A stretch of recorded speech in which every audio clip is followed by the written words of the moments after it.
My husband's funeral. His mistress spat on my old coat. She said, "He left you penniless because you look like trash." The lawyer smirked. I stood up, adjusted my pantsuit, gave him a document, and said, "Darling, since you're too stupid to notice, let me spell to you. I'm glad to have you here. Follow my story until the end and comment the city you're watching from, so I can see how far my story has reached." I never imagined that my husband's funeral would become the stage for my greatest humiliation. But as I stood there in my old gray coat, watching Mazin parade around in her designer black dress like she owned the place, I realized that even in death, Carlton had found a way to wound me one last time. The Eternal Peace Funeral Home smelled of lilacs and disappointment. White flowers lined the walls, their sickeningly sweet fragrance mixing with the hushed whispers of mourners who had come more out of curiosity than respect.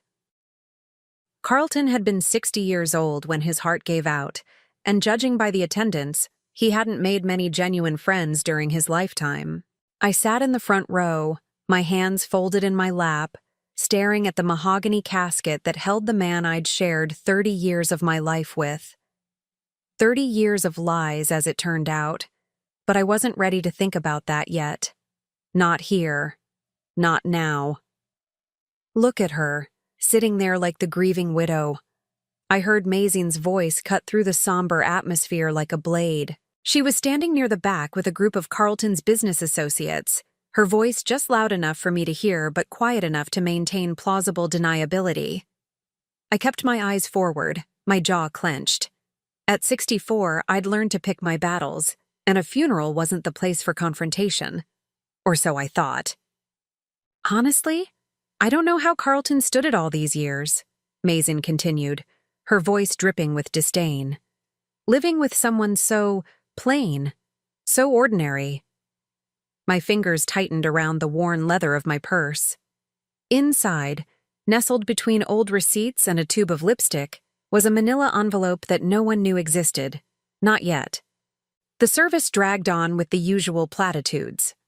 The pastor, who barely knew Carlton, spoke about his devotion to family and successful business ventures. If only he knew the truth about either of those things.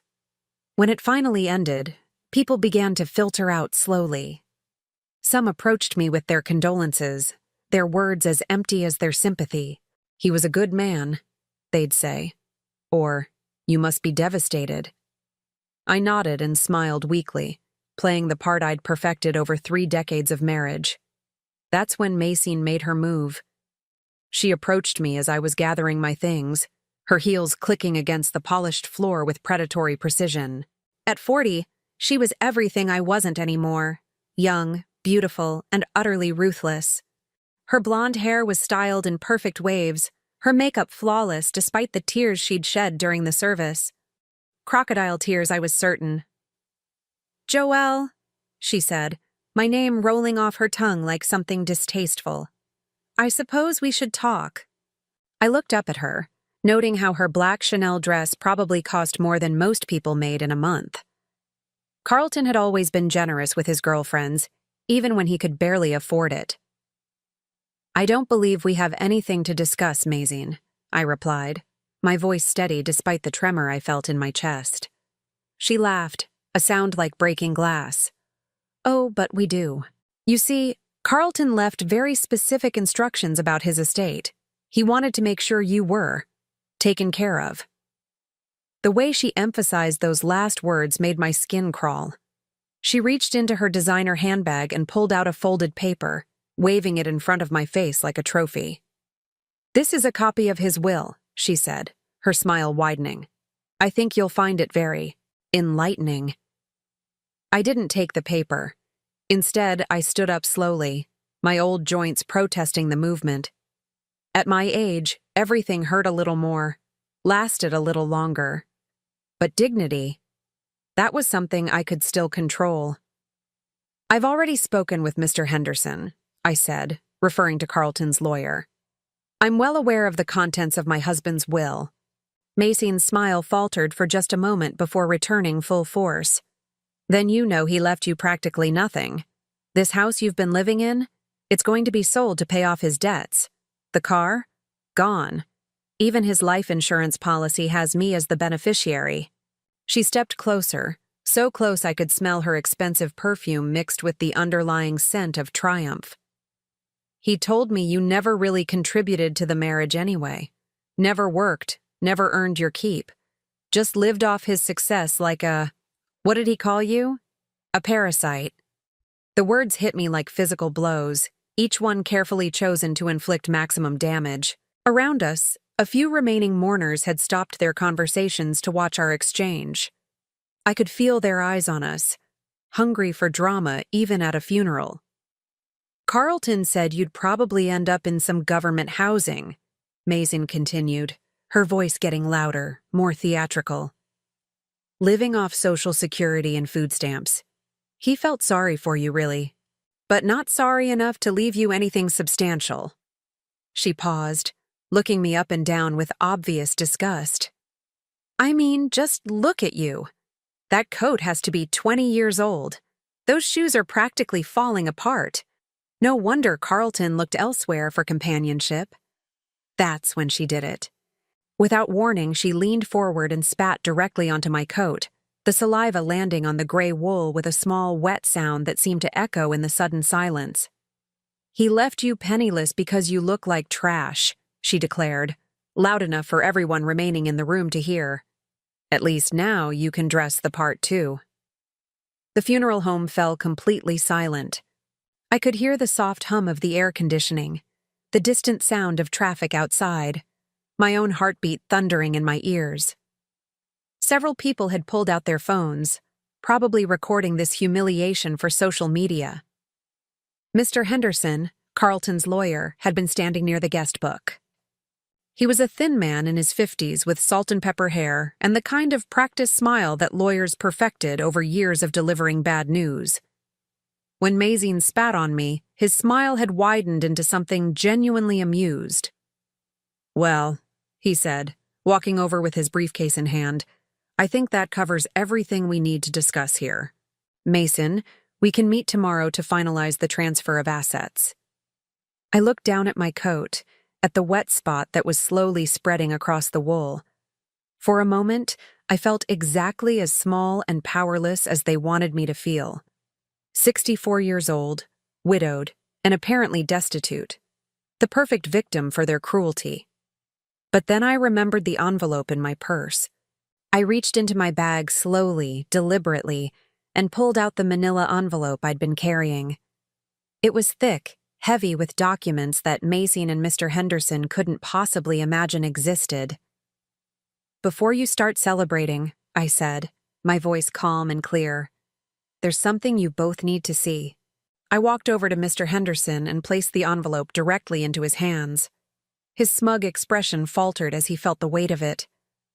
Open it, I said simply.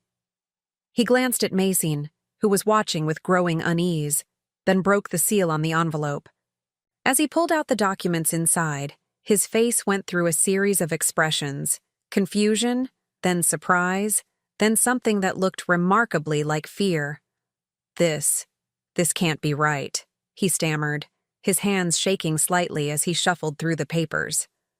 What is it? Mazin demanded, snatching some of the documents from his hands. Her perfectly manicured fingers trembled as she read, her face growing paler with each passing second.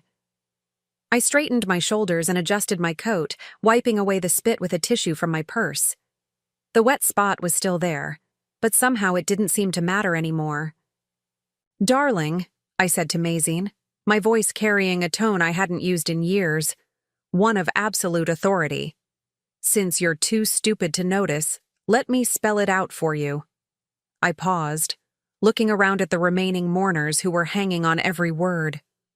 This funeral isn't the end of Carlton's story. It's just the beginning of mine. Mazin's mouth opened and closed like a fish out of water, the documents falling from her nerveless fingers to scatter across the funeral home floor.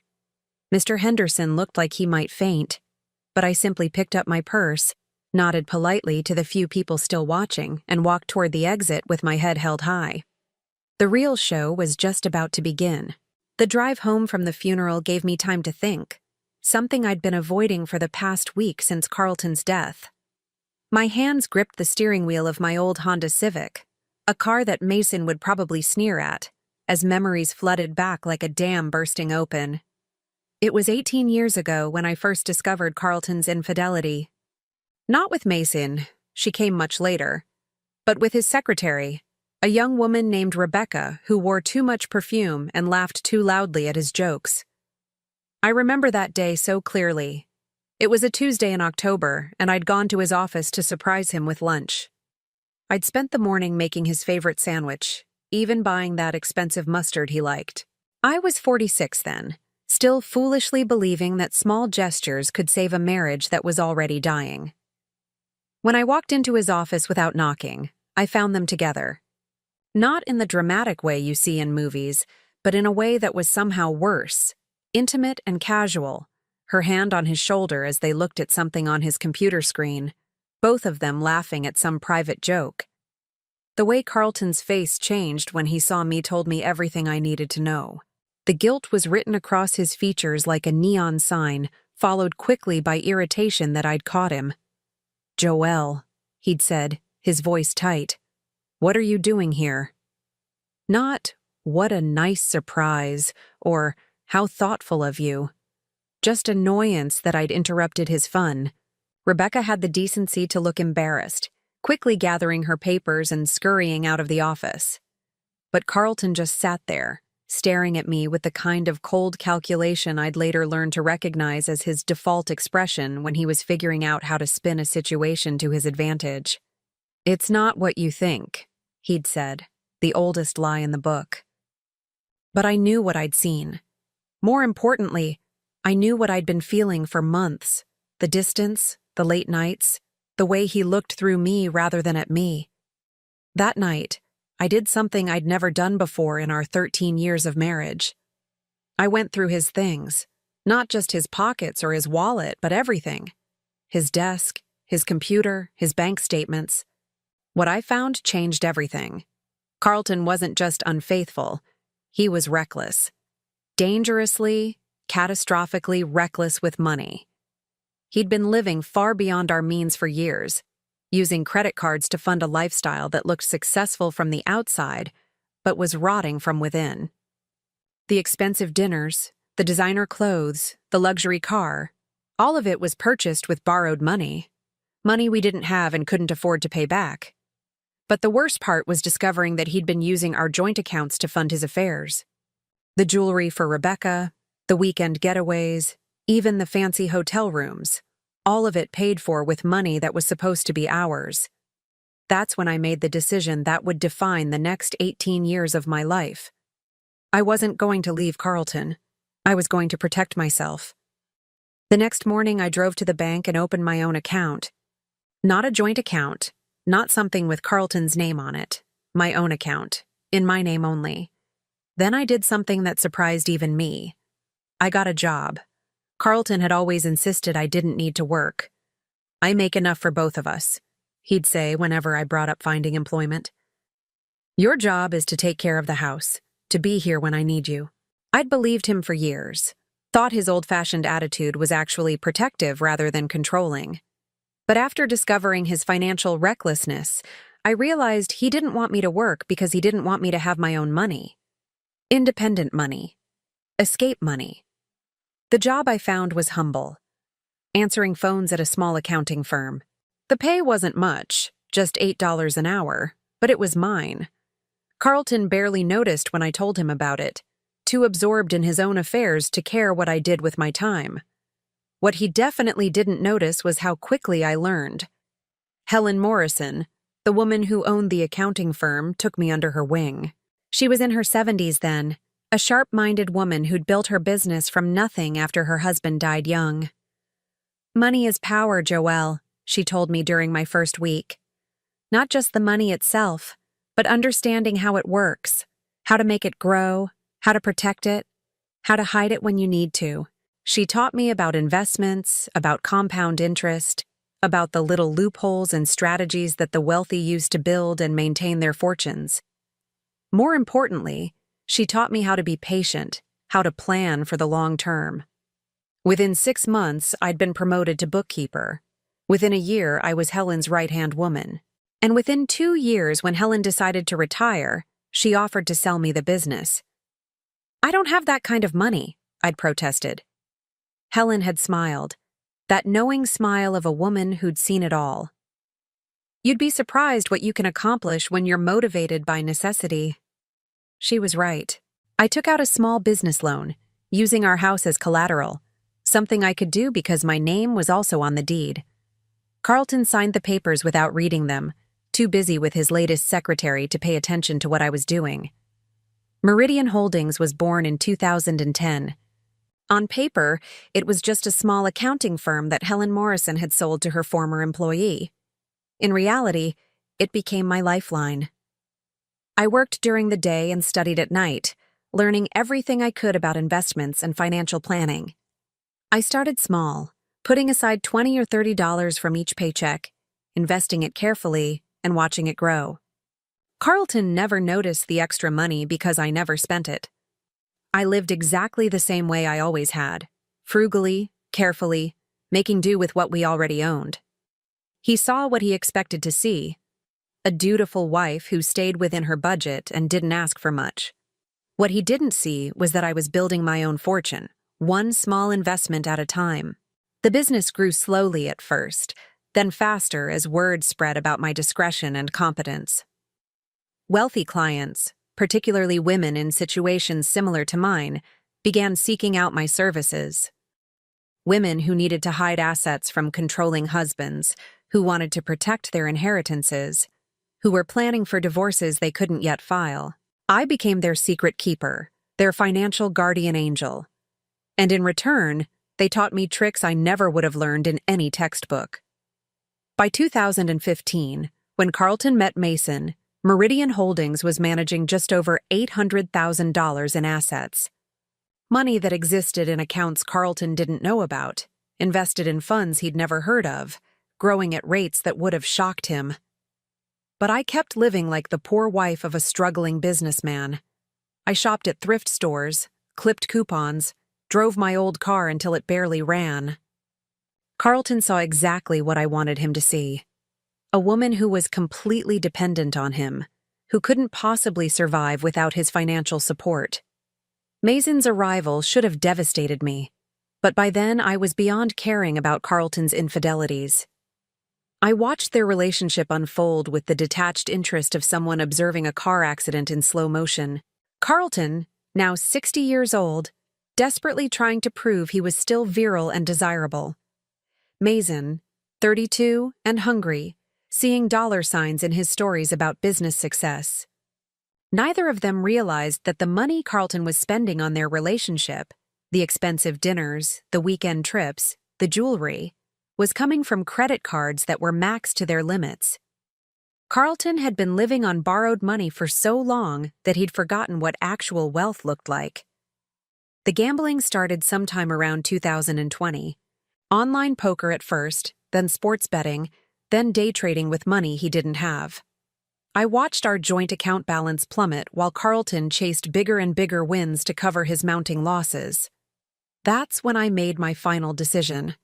I quietly transferred all of my legitimate assets out of any account that had Carlton's name on it. The house, which had been paid off years ago with money from Meridian Holdings, was quietly restructured so that I owned 60% and Carlton owned 40%.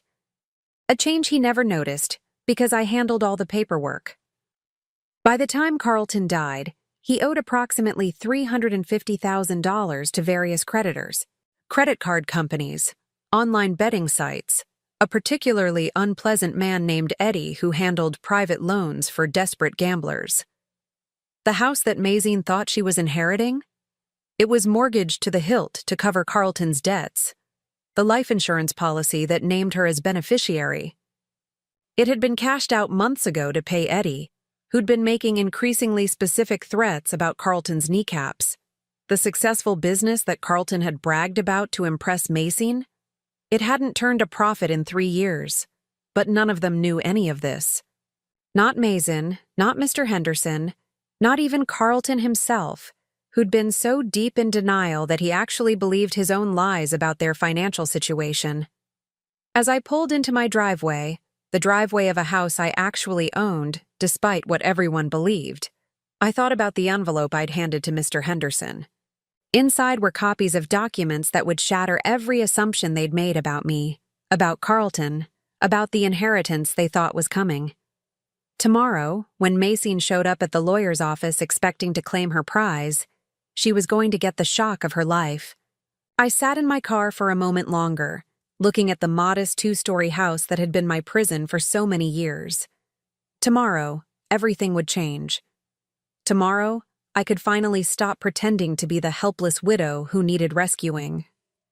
Tomorrow, Macy would learn that you should never underestimate a woman who's had 18 years to plan her revenge. But tonight, I allowed myself a small smile as I walked to my front door, keys jingling in the quiet evening air. The game was just beginning, and for the first time in 30 years, I was the one holding all the cards. I woke up the morning after the funeral feeling lighter than I had in years. For the first time in 3 decades, I didn't have to tiptoe around Carlton's moods, didn't have to pretend I didn't notice the smell of another woman's perfume on his clothes, didn't have to watch him lie to my face about where he'd been or what he'd been doing. The freedom was intoxicating. I made myself a proper breakfast, something I rarely did when Carlton was alive, since he preferred to eat out or have me prepare elaborate meals that showcased my domestic skills to his friends. Today, I scrambled eggs and made toast. Simple pleasures that tasted like liberation. My phone rang at exactly 9 o'clock. I knew who it would be before I answered. "Joelle, we need to talk." Mr. Henderson's voice was tight with barely controlled anxiety. "Can you come to my office this morning? There are some discrepancies in the documents you provided yesterday." I smiled, sipping my coffee slowly. Discrepancies? That's an interesting word for it. "This isn't a joke," he snapped, his professional composure cracking. "What you gave me yesterday, if it's authentic, it changes everything." "Oh, it's authentic," I assured him. "Would 10:30 work for you? I have some errands to run first." The errands were important. I needed to visit the bank, specifically to access a safety deposit box that Carlton had never known existed. The box contained documents that would complete the picture I'd started painting yesterday at the funeral home. First National Bank was a grand old building downtown, all marble columns and vaulted ceilings that echoed with the footsteps of serious people conducting serious business. I'd been coming here regularly for 13 years, always alone, always discreet. The safety deposit box was small, but packed with carefully organized files. Property deeds, investment statements, business and corporation papers. All the evidence of the parallel life I'd been building while Carlton thought I was just his dutiful, dependent wife. The most important document was at the bottom of the box, the original partnership agreement for Carlton's business. The business that Mason thought would be hers. The business that Mr. Henderson assumed was Carlton's sole property. What neither of them knew was that I owned 51% of Carlton's company. It had happened gradually, starting in 2012 when Carlton was going through one of his many financial crises. He'd come to me in tears, actual tears, begging for help. The business was failing, creditors were calling, and he was facing bankruptcy. "I need $20,000, he'd pleaded, "just to get through this rough patch. I'll pay you back, I swear." Of course, he didn't have $20,000 to pay me back. But I did, thanks to the careful investments I'd been making through Meridian Holdings. "I'll help you," I'd told him, "but not with a loan, as an investment." He'd been so desperate that he'd agreed to give me 20% of his business in exchange for the $20,000. It seemed like a bargain to him. 20% of something was better than 100% of nothing. But Carlton's financial troubles didn't end there. They never did. Every few months, there was another crisis, another emergency that required my intervention. And each time I negotiated for a larger share of the business. By 2018, I owned controlling interest in the company that bore Carlton's name. He'd signed the papers without reading them, too focused on solving his immediate problems to think about the long-term consequences. The beautiful irony was that Carlton's business only stayed afloat because of my money. The contracts he bragged about, the clients he claimed to have impressed, all of it was funded by investments from Meridian Holdings. Without me, his company would have collapsed years ago. But Mason didn't know any of this. Neither did Mr. Henderson. They saw what Carlton had wanted them to see: a successful businessman with a mousy wife who didn't contribute anything of value to their lifestyle. I locked the safety deposit box and headed to Henderson's office, the documents tucked safely in my briefcase. It was time for the second act of this little drama. Henderson's law office was exactly what you'd expect from a man who specialized in helping wealthy clients hide their assets and manipulate their families. Dark wood paneling, leather-bound books that were never opened, and an overwhelming smell of furniture polish and ambition.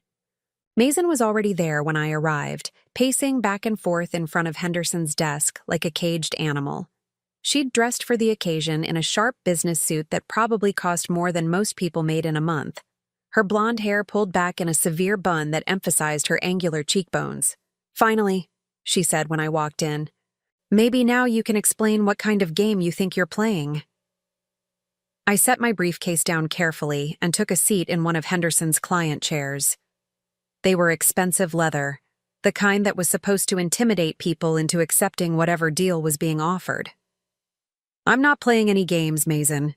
I'm simply ensuring that everyone understands the actual facts about Carlton's estate." Henderson cleared his throat nervously. He was sweating despite the air conditioning, small beads of perspiration dotting his forehead. "Joelle, the documents you provided yesterday, they suggest that Carlton wasn't the sole owner of several key assets." "Suggest?" I opened my briefcase and pulled out a thick folder. "There's no suggestion about it, Mr. Henderson. These are legal documents, all properly notarized and filed with the appropriate authorities." I spread the papers across his desk methodically, each one a nail in the coffin of their assumptions. Property deeds showing my name as primary owner, business incorporation papers listing me as majority shareholder, investment accounts that existed entirely separate from anything Carlton had access to. Mason snatched up one of the documents, her manicured nails clicking against the paper as she scanned it frantically. "This has to be fake. Carlton owned that business. He built it from nothing." "Actually," I said calmly, "Carlton built it from my money. Approximately $460,000 of my money, to be precise. Money that I invested in exchange for ownership shares." I pulled out another document, this one showing the payment history for Carlton's business loans. Every major contract your boyfriend landed was funded by capital from Meridian Holdings. Every expansion, every new hire, every piece of equipment, all of it paid for with money from my company. Henderson was reading through the papers with growing horror. As Carlton's lawyer, he should have known about these arrangements, should have been aware that his client didn't actually own what he claimed to own. But Carlton had been lying to everyone, including his own attorney. "The house," Mason said desperately, grabbing another document. "He left me the house in his will. I saw it myself." "Yes," I agreed. "He left you his 40% share of the house. Unfortunately for you, I own the other 60%. And as the majority owner, I have certain rights regarding what happens to the property." The color drained from Mason's face as the implications sank in. "You can't just kick me out. I have legal rights as a beneficiary." "Actually, you don't." I turned to Henderson, who was looking more nauseated by the minute. "Perhaps you'd like to explain to Miss Mason what happens when someone inherits a minority share in a property they can't afford to maintain."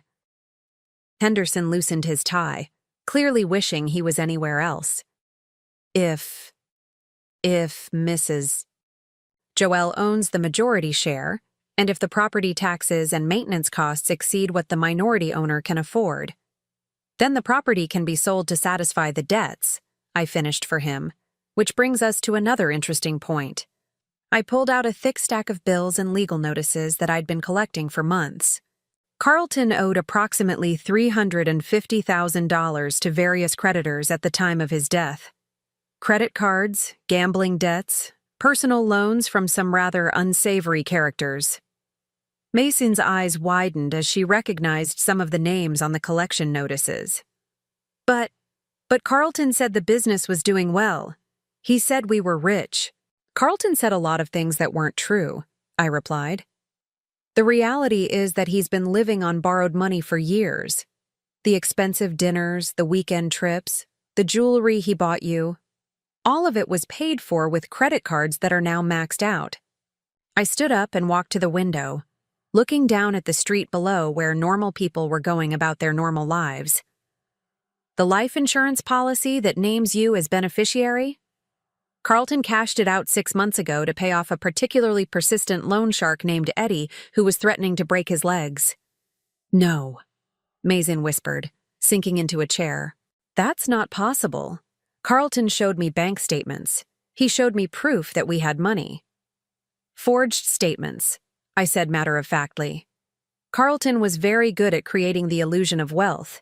He had to be, since he was living so far beyond his actual means.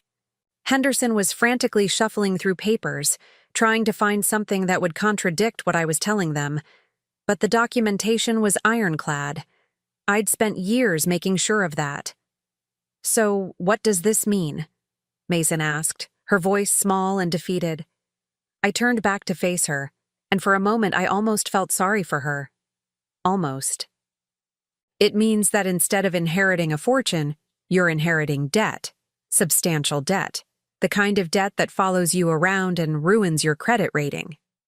But surely there must be something, Henderson interjected desperately. Some asset that can be liquidated to satisfy the creditors. Oh, there is, I said with a smile that I didn't bother to make warm. Carlton's 40% share of the house will need to be sold to help pay his debts. Unfortunately, as the majority owner, I have first right of refusal on any sale. The silence that followed was deafening. I could practically hear the wheels turning in their heads as they tried to figure out how they'd been so completely outmaneuvered. You planned this, Mason said finally, her voice filled with a mixture of rage and grudging respect. You've been planning this for years. I've been protecting myself for years, I corrected. There's a difference. I gathered up my documents and placed them back in my briefcase. I'll give you both some time to process this information. Mason, you'll need to make arrangements to move out of the house within 30 days. As for Carlton's business debts, I'm sure you'll want to consult with your own attorney about your legal obligations as a beneficiary. I paused at the door, turning back one final time. Oh, and Mason, you might want to start looking for a job. A real job. The kind that comes with a steady paycheck and health insurance.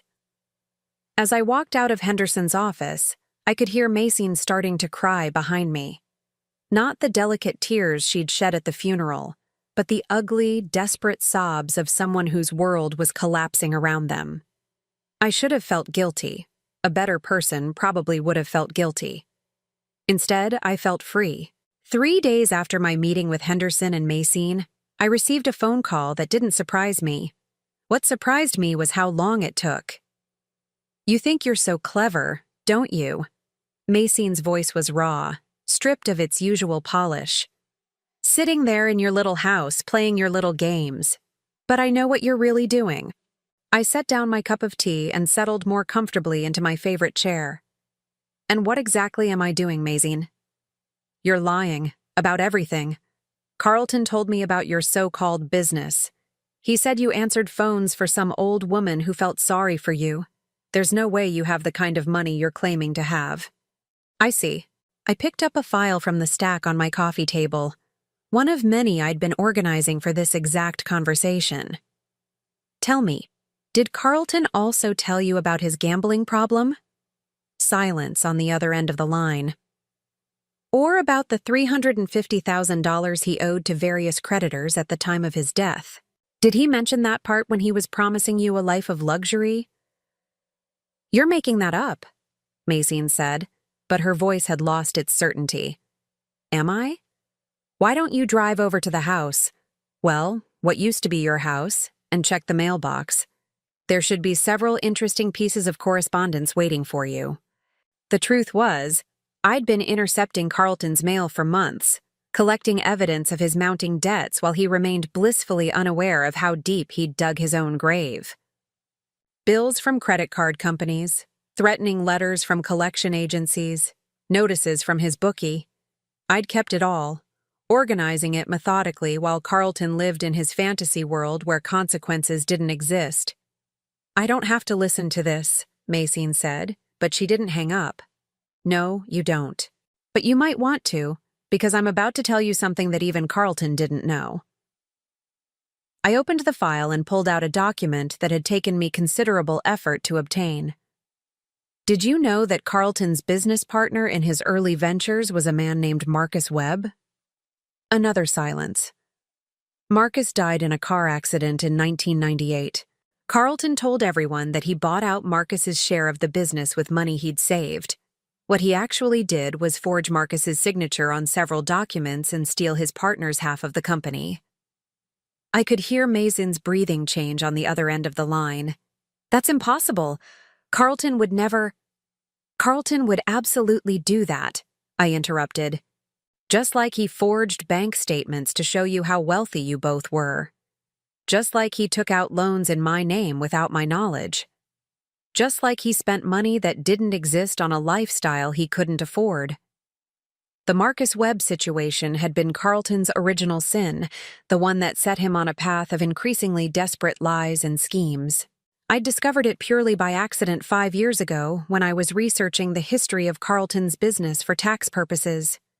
Marcus Webb's widow was still alive, living in a nursing home in Portland, completely unaware that her husband's business partner had systematically stolen everything that should have been her inheritance.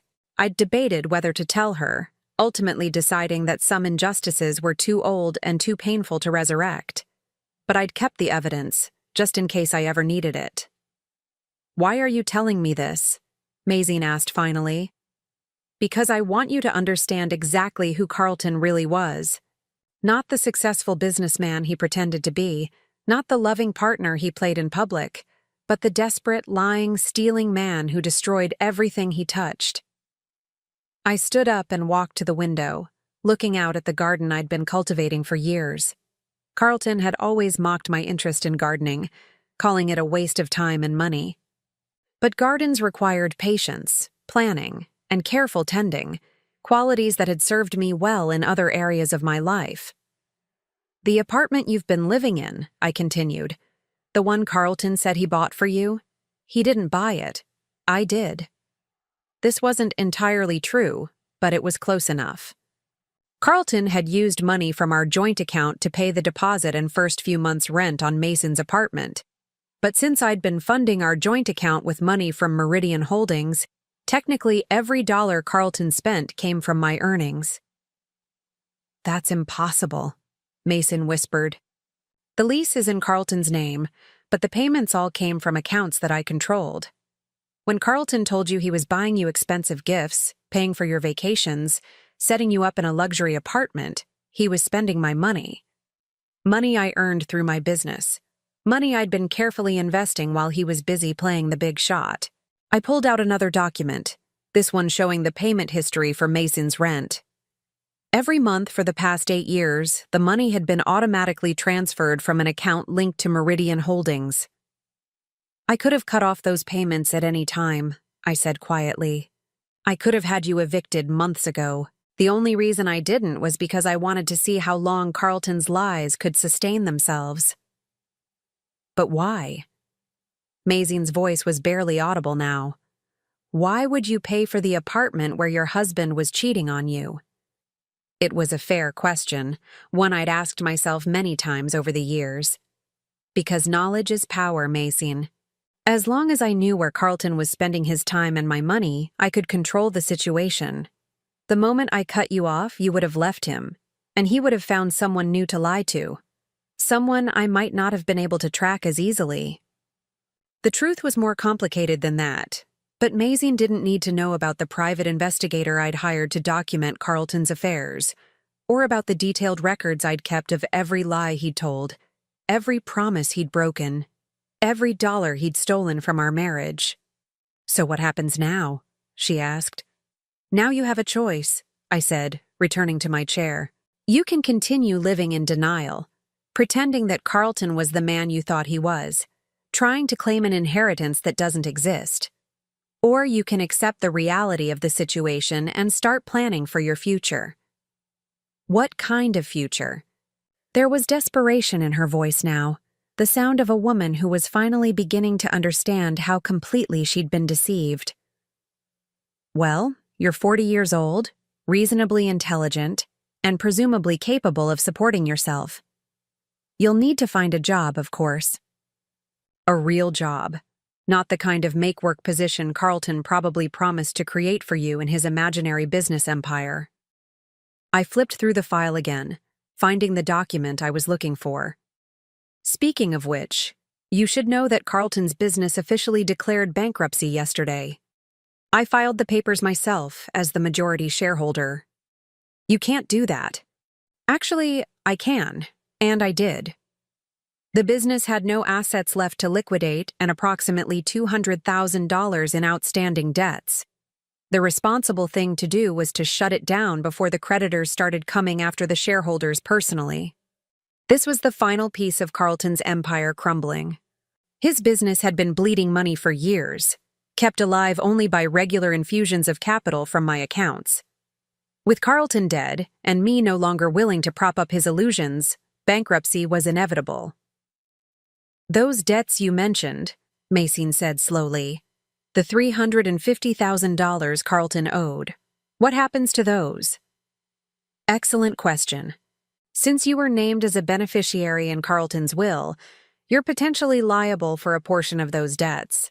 Specifically, any assets you inherited from Carlton could be seized by his creditors to satisfy their claims." I could practically hear the panic setting in. "But you said there weren't any real assets." "That's correct. Which means the creditors will likely pursue other avenues for collection. They might, for example, investigate whether Carlton transferred any assets to you before his death in an attempt to hide them from creditors. That expensive jewelry he bought you, the car he put in your name, the money he deposited into your personal accounts, all of that could be considered fraudulent transfers." This was the beautiful trap that Carlton had unknowingly set for Mason. In his eagerness to impress her and secure her loyalty, he'd used money he didn't have to buy her things that would now be reclaimed by his creditors. Every gift was evidence of his financial irresponsibility, every grand gesture proof that he'd been living beyond his means. "I didn't know," Mason said, her voice breaking. "I swear I didn't know any of this." "I believe you," I said, and surprisingly I did. Mason was greedy and selfish, but she wasn't particularly bright. Carlton had played her just as skillfully as he'd played everyone else, creating an elaborate fiction that she'd been all too willing to believe. "So, what do I do now?" she asked. I considered my answer carefully. This was the moment where I could choose to be magnanimous, to offer her some way out of the mess Carlton had created. But then I remembered the way she'd spit on my coat at the funeral, the vicious pleasure she'd taken in what she thought was my humiliation. "You should probably get a lawyer," I said finally. "A good one. And you should start looking for a place to live. The lease on your apartment expires at the end of this month, and I won't be renewing it." "Please," she whispered. "I'll do anything. I'll leave town. I'll never bother you again. Just, please don't do this." For a moment, I almost felt sorry for her. Almost. But then I remembered all the years I'd spent in silence, watching my husband parade his mistresses around town while I played the role of the dutiful, oblivious wife. All the times I'd bitten my tongue while Carlton belittled me in front of his friends. All the nights I'd lain awake wondering if I'd ever be free of the prison my marriage had become. "I'm not doing anything to you, Mason," I said quietly. "Carlton did this. Every choice he made, every lie he told, every dollar he stole, that was all Carlton. I'm simply declining to continue cleaning up his messes." I hung up before she could respond. Outside my window, the garden was thriving in the late afternoon sunlight. I'd planted most of these flowers myself, choosing varieties that would bloom at different times throughout the year, so there would always be something beautiful to look at. Planning, patience, careful tending. In 2 days, I would be meeting with Daniel Morrison, my financial advisor, and the son of the woman who'd first taught me about money and power. We were going to discuss my plans for the property I really owned, the one Carlton had never known about, the one where I would finally be free to live exactly as I chose. But tonight, I was content to sit in my garden and watch the sunset, knowing that for the first time in 30 years, tomorrow belonged entirely to me. The eviction notice was delivered on a Tuesday morning, exactly 30 days after Carlton's funeral. I knew because I was the one who had instructed my lawyer to serve it. Not out of cruelty, but out of necessity. Mason had made her choice, and now she would live with the consequences. I was having coffee in my kitchen when my phone rang. The caller ID showed an unknown number, but I recognized Mason's voice immediately, though it was higher pitched than usual, strained with panic. "They're throwing me out!" she screamed into the phone. "The landlord says the lease is terminated and I have 24 hours to vacate the premises. You can't do this to me." I set down my coffee cup carefully. Actually, I can. The lease was month to month, and as the actual tenant of record, I have the right to terminate it with proper notice, which I gave you 30 days ago. But I have nowhere to go. That's unfortunate, but it's not my problem. I walked to my kitchen window and looked out at the bird feeder I'd hung there years ago. A cardinal was perched on it, bright red against the gray morning sky. Beautiful things could exist even in the darkest times if you knew where to look for them. "You're a monster," Mason said, her voice breaking. "A heartless, vindictive monster." "No, Mason. I'm a woman who finally stopped paying for her husband's lies." I paused, considering whether to tell her the rest of it. In the end, I decided she deserved to know exactly how complete her downfall was going to be. "There's something else you should know," I said. "The collection agencies have been asking questions about you, specifically about the jewelry Carlton bought you and the car that's registered in your name." The silence on the other end was deafening. You see, when someone dies owing as much money as Carlton did, creditors become very interested in tracking down anything of value that might have been transferred before death. They call it a fraudulent conveyance, and it can be reversed by the courts. "I didn't know," she whispered. "I swear I didn't know Carlton was in debt." Unfortunately, ignorance isn't a defense in these matters. The law assumes that someone in a romantic relationship with the debtor should have been aware of their financial situation. This wasn't entirely true, but Mason didn't know enough about estate law to challenge me. "What does that mean?" "It means they're going to take everything. The Mercedes Carlton put in your name, they'll repossess it to satisfy his car loan, which he defaulted on 6 months ago. The jewelry, they'll seize it as fraudulent transfers. Even the furniture in your apartment could be considered marital property that should have gone to pay Carlton's debts." I could hear her crying now, soft, desperate sobs that should have made me feel guilty. Instead, I felt nothing but a cold satisfaction. This was what justice looked like after 30 years of humiliation and betrayal. "There's one more thing," I said quietly. "Carlton took out several credit cards in your name over the past 2 years. I have the documentation if you'd like to see it." This was the final nail in the coffin, the piece of Carlton's deception that would destroy any chance Mason had of walking away from this mess with her financial reputation intact. He'd used her social security number and forged her signature to open accounts that were now severely delinquent. "That's identity theft," she said, a spark of hope in her voice. "I can report it to the police." "You could try," I agreed. "But you'd need to prove that you never gave Carlton permission to use your information. Given that you were living together and he was paying all your bills, that might be difficult to establish.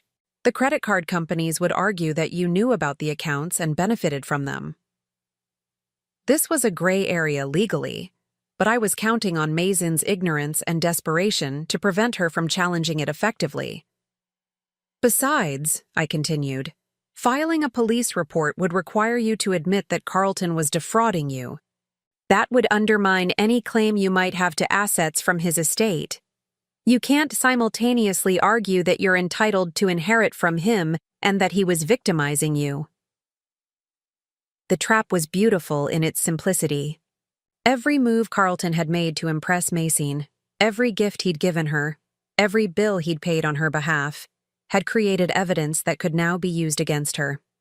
She was caught between acknowledging that she'd been defrauded, which would eliminate her inheritance claims, or maintaining that she'd been Carlton's legitimate partner, which would make her liable for his debts. Please, she begged, there has to be something, some way to work this out. I considered this for a long moment. In truth, I did have the power to help her. I could pay off Carlton's debts easily, could provide Maxine with enough money to start over somewhere else. But doing so would require me to care about her welfare, and I'd used up all my compassion during 30 years of marriage to a man who'd never deserved it. Actually, there might be one option, I said finally. What? I'll do anything. Carlton had a life insurance policy through his business.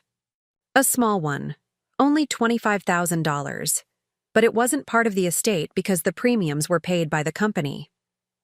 This was true, though I was leaving out several important details. The beneficiary was listed as his spouse, which would be me. But I could potentially assign those benefits to someone else if I chose to. You would do that? Hope flooded her voice. For a price. The silence stretched between us, and I could practically hear her weighing her options. $25,000 wasn't much, but it was better than nothing. It might be enough for her to leave town, start over somewhere else, build a new life away from the wreckage of her relationship with Carlton. What kind of price? I want you to sign a document admitting that Carlton lied to you about his financial situation, that he promised you things he couldn't deliver, used money he didn't have to maintain your relationship, and left you with nothing but debts and false promises. Why? Because I want it on record, want it? I want there to be no doubt about who Carlton really was and what kind of man I was married to for 30 years. This wasn't about the money, and we both knew it. This was about truth, about finally having someone else acknowledge the reality that I'd been living with for so long. For 3 decades, I'd been the only one who knew what Carlton was really like behind closed doors. Everyone else saw the charming businessman, the successful entrepreneur, the devoted partner. Only I knew about the lies, the debts, the endless schemes that always seemed to collapse just when he needed them most. If I sign this document, Maxine said slowly, you'll give me the insurance money? I'll give you $15,000, I corrected. The other $10,000 will go to pay the administrative costs of settling Carlton's estate. Another lie, but a small one. The truth was that I wanted to keep some of the money as a reminder of this conversation, of the moment when Carlton's final victim finally admitted that she'd been deceived. $15,000 isn't very much. No, I agreed. But it's more than Carlton left you, and it's certainly more than you deserve. The words hung in the air between us, harsh but honest. Mason had participated in the destruction of my marriage, had taken pleasure in what she thought was my humiliation, had spit on me at my husband's funeral. $15,000 wasn't compensation for her suffering. It was charity, and we both knew it. I need time to think about it. You have until 5 o'clock today. After that, the offer expires and you'll have to deal with Carlton's creditors on your own. I hung up before she could respond. The rest of the day passed quietly. I spent the morning organizing the files I'd accumulated over the years, all the evidence of Carlton's deceptions and financial irresponsibility. Some of it would go to my lawyer, some to the IRS, and some would simply be destroyed. I no longer needed to keep secrets about a dead man's failures. At 3:30, my doorbell rang. Through the peephole, I could see Maxine standing on my front porch. She looked smaller somehow, diminished. Her designer clothes were wrinkled, her perfect hair was unkempt, and her makeup couldn't hide the dark circles under her eyes. I opened the door but didn't invite her in. I'll sign your document, she said without preamble. But I want to see the insurance policy first. I want proof that you actually have the money you're promising. I had to respect her caution. Even desperate, she wasn't completely naive.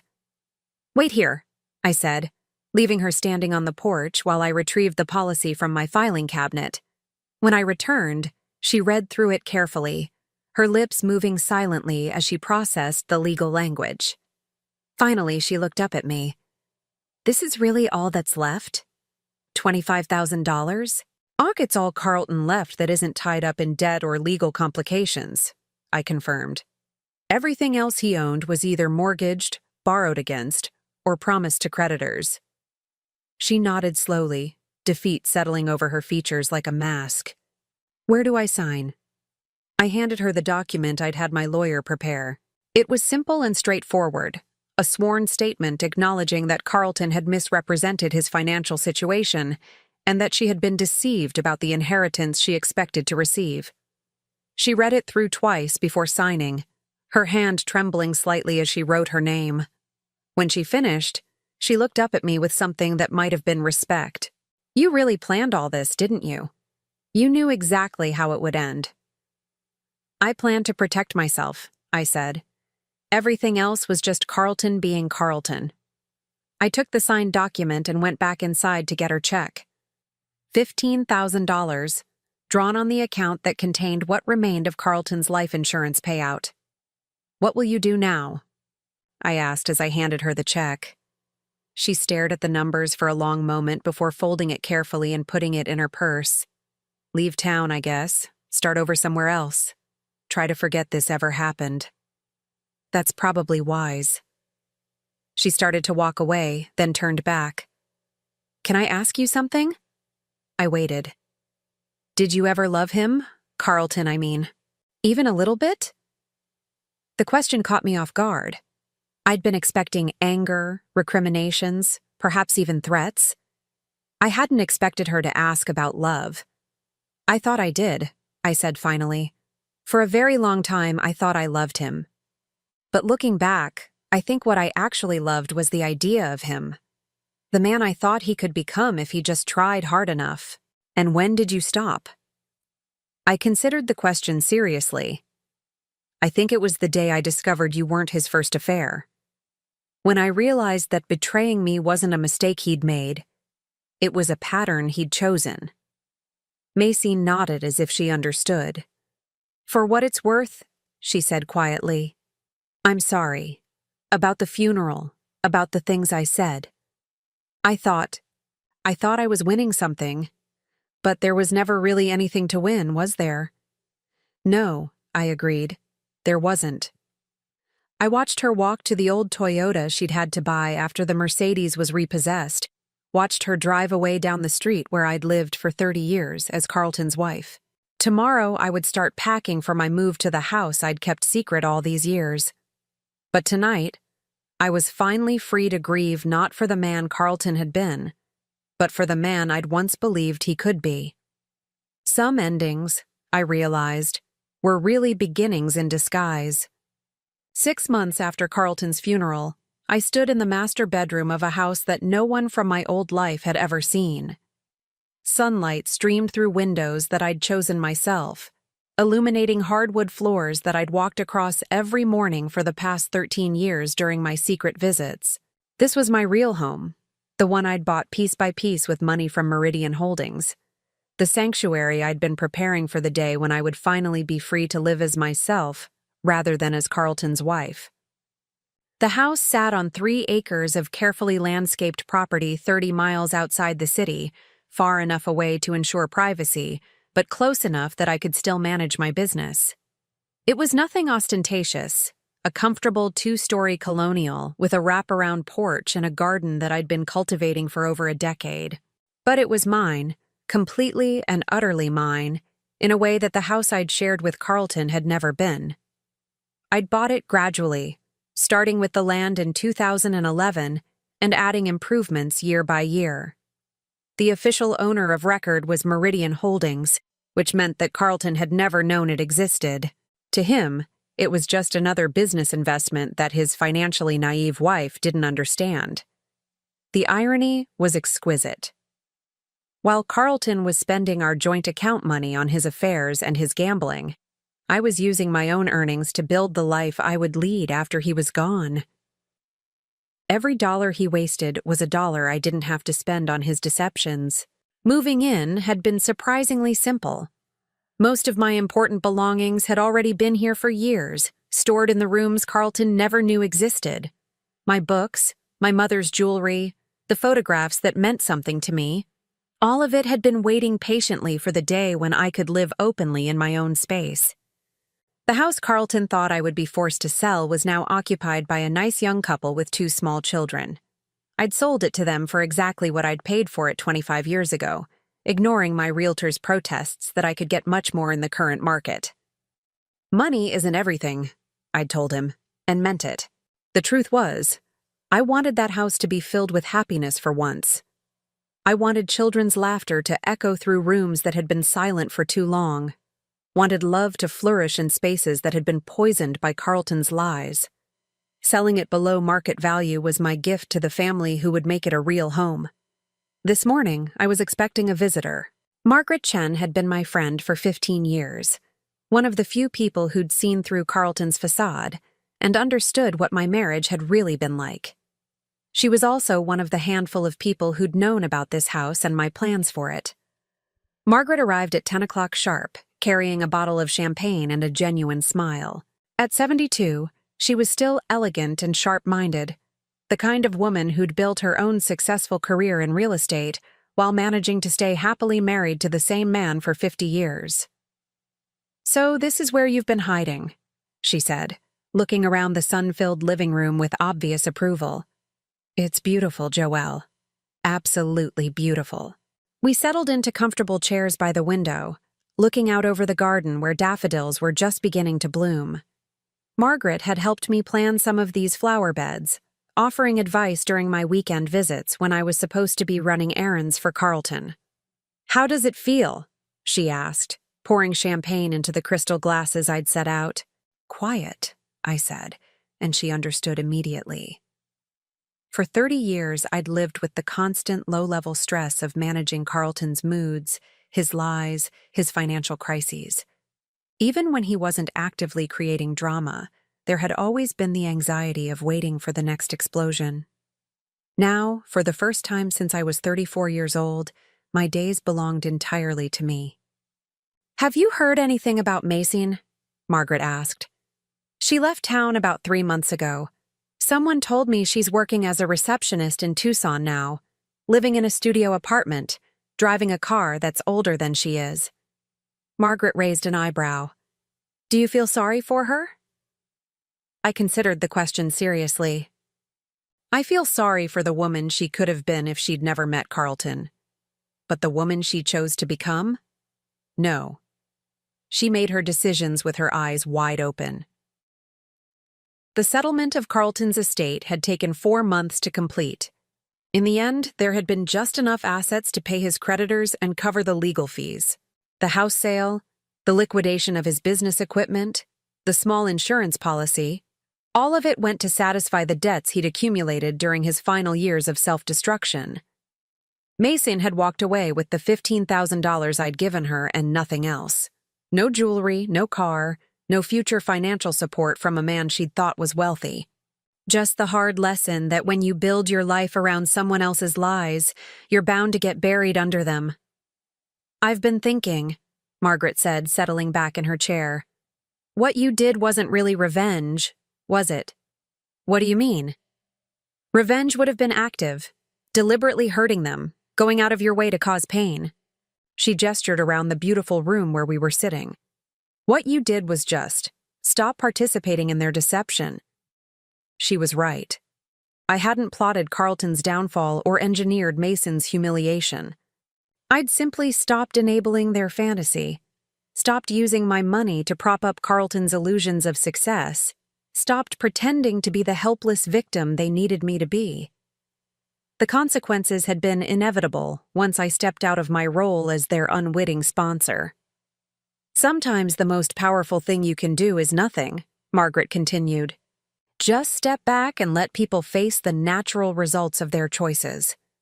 My phone buzzed with a text message. Daniel Morrison, my financial advisor, confirming our meeting next week to discuss expanding Meridian Holdings.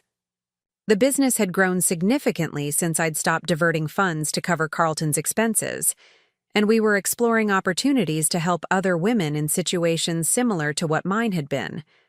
Not a charity.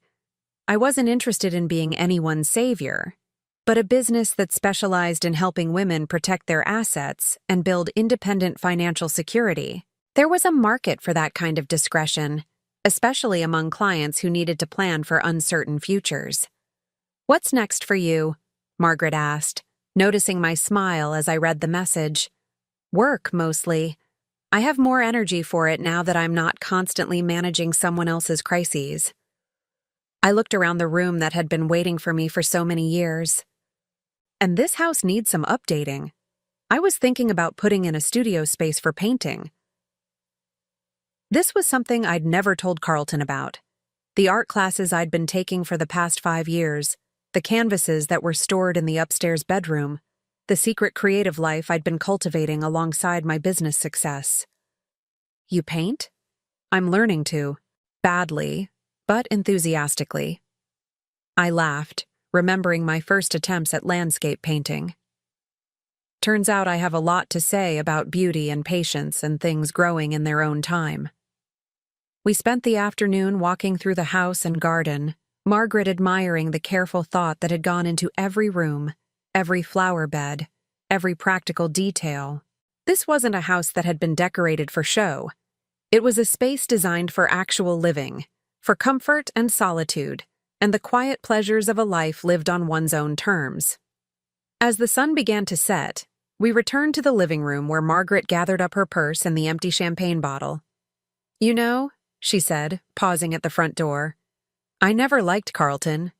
I know I never said it outright, but I thought you should know. I know, I said. You were too polite to say so, but it was obvious. What I don't understand is why you stayed so long. You had the money to leave years ago. You had this house, your business, complete financial independence. Why did you wait until he died? It was a fair question, one I'd been asking myself lately. I think I needed to know that I could survive the worst he could do to me. That even if he took everything, even if he left me publicly humiliated and apparently destitute, I would still be okay. I looked back at the house that represented my true life, the one I'd been building in secret while everyone thought I was just Carlton's long-suffering wife. Leaving would have been admitting defeat. Staying meant I got to choose the ending. Margaret hugged me goodbye, and I stood on the porch watching her car disappear down the tree-lined driveway. The evening was warm for early spring, and I could hear birds settling into their nests, preparing for the night. I thought about Carlton, probably for the last time with any real emotion. He'd spent his life trying to be someone he wasn't, using other people's money and trust to maintain an illusion that ultimately destroyed him. In the end, his lies had been bigger than his ability to sustain them, and the whole elaborate structure had collapsed under its own weight. I thought about Mazine, starting over in a new city with nothing but the hard-earned knowledge that fairy tales don't exist, and Prince Charming sometimes turns out to be a middle-aged con man with a gambling problem and a talent for making other people pay for his mistakes. And I thought about myself, 64 years old and finally free to live without lies, without pretense, without the exhausting effort of propping up someone else's ego while diminishing my own. The garden stretched out before me in the gathering twilight, full of plants I'd chosen and nurtured and watched grow year after year. Tomorrow, I would start painting again, working on the landscape series I'd been planning for months. Next week, I would meet with Daniel about expanding my business into new markets. Next month, I would take the European vacation I'd been postponing for 15 years. But tonight, I was content to sit on my own porch, in my own house, surrounded by my own choices and the profound peace that comes from finally living as yourself. Some victories are loud and dramatic, celebrated with crowds and champagne toasts. Others are quiet and private, marked only by the absence of things that once caused pain. As I sat there in the growing darkness, listening to the night sounds of a place that was finally and completely home, I realized that quiet victories might be the sweetest ones of all. The soft evening breeze carried the scent of jasmine from the garden I'd planted with my own hands, in the soil of the life I'd built for myself, in the sanctuary where Carlton's lies could never reach me again. I was 64 years old, and I was just beginning. Now I'm curious about you who listened to my story. What would you do if you were in my place? Have you ever been through something similar? Comment below, and meanwhile, I'm leaving on the final screen 2 other stories that are channel favorites, and they will definitely surprise you. Thank you for watching until here.